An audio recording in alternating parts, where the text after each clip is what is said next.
दुनिया की हर एक स्त्री यही चाहती है कि उसका पति उसकी बात माने और उससे ज़्यादा प्यार करे और वह उससे ज़्यादा खुश रखे। लेकिन आजकल के समय में ऐसा हो पाना संभव नहीं है, क्योंकि न ही पति पत्नी की बात मानता है और न ही पत्नी पति की बात मानती है।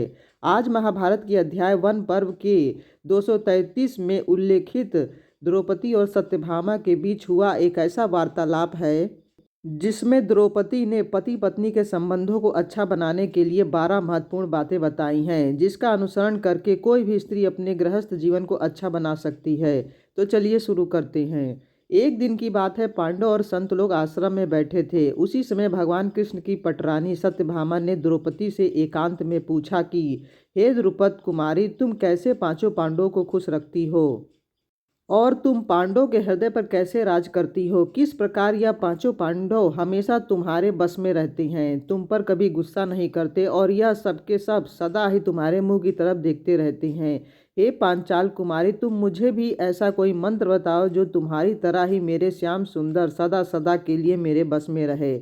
ऐसा कहकर सत्यभामा चुप हो गई। इस पर द्रौपदी ने कहा, तुम यह मुझसे कैसा प्रश्न कर रही हो? यह साध्वी स्त्रियों के लिए नहीं, अपितु यह दुराचारी स्त्रियों के लिए है।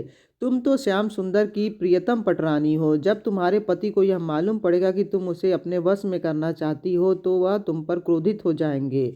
उनकी जगह पर अगर कोई दूसरा पुरुष भी होगा तो वो भी क्रोधित हो जाएगा, जैसे अपने घर में सांप को घुसे हुए देखकर लोग आतंकित हो जाते हैं।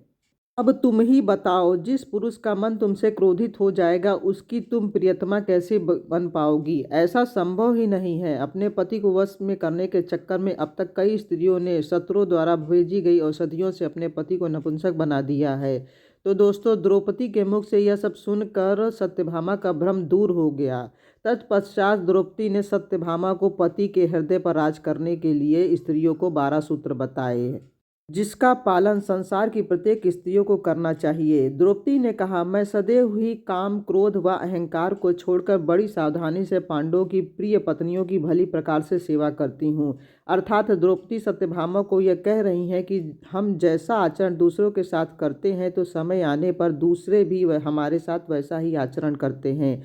अतः समझदारी इसी में है, कोई भी पत्नी अपने पति की सच्चे मन से सेवा करे ताकि पति के मन में भी इसी प्रकार के भाव आए। इसके बाद द्रौपदी ने सत्यभामा को दूसरी बात बताते हुए कहा कि मैं सदैव ही ईर्ष्या और जलन की भावना से दूर रहती हूँ। अगर मेरे मन में ऐसा कोई भाव आ जाए तो मैं अपने मन को नियंत्रित करती हूँ।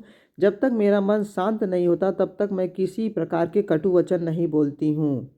से दोस्तों, द्रौपदी ने यहाँ बिल्कुल सही बात कही है कि जब हमारे अंदर कोई चिढ़ या गुस्सा रहता है तो उस समय हम लोग कोई बात करते हैं तो वह ज़्यादातर कड़वी होती है।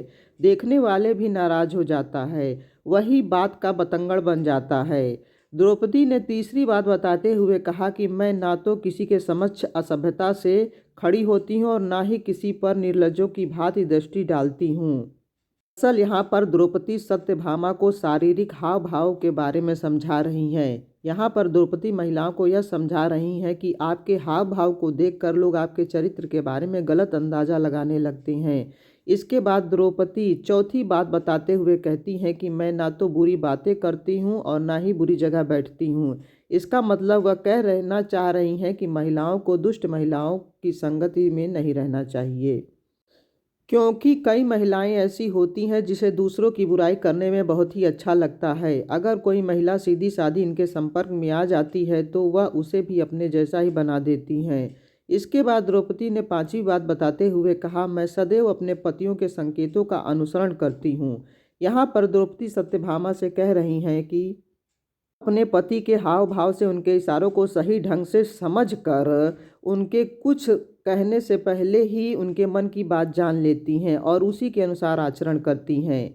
इसके बाद छठी बात बताते हुए कहा कि देवता, मनुष्य या सजा धजा पुरुष कोई भी हो, मेरा मन पांडवों के सिवा कहीं और नहीं जाता।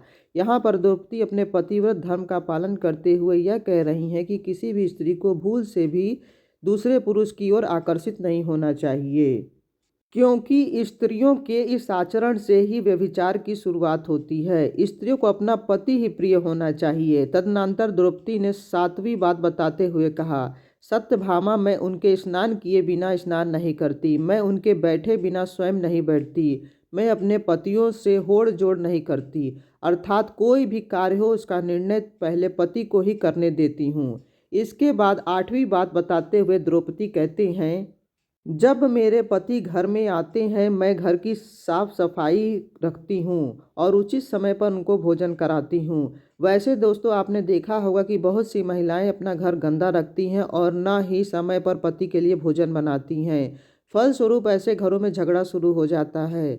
इसलिए महिलाओं को आलस्य का त्याग करके अपना कार्य समय पर करना चाहिए। उसके बाद द्रौपदी 9वीं बात बताते हुए कहती हैं कि मैं सदैव सावधान रहती हूँ और घर में हमेशा गुप्त रूप से अनाज और धन रखती हूँ। अतः हर स्त्री को अपने घर में गुप्त रूप से अनाज और पैसा रखना चाहिए, जिससे समय आने पर वह अपने पति की सहायता कर सके।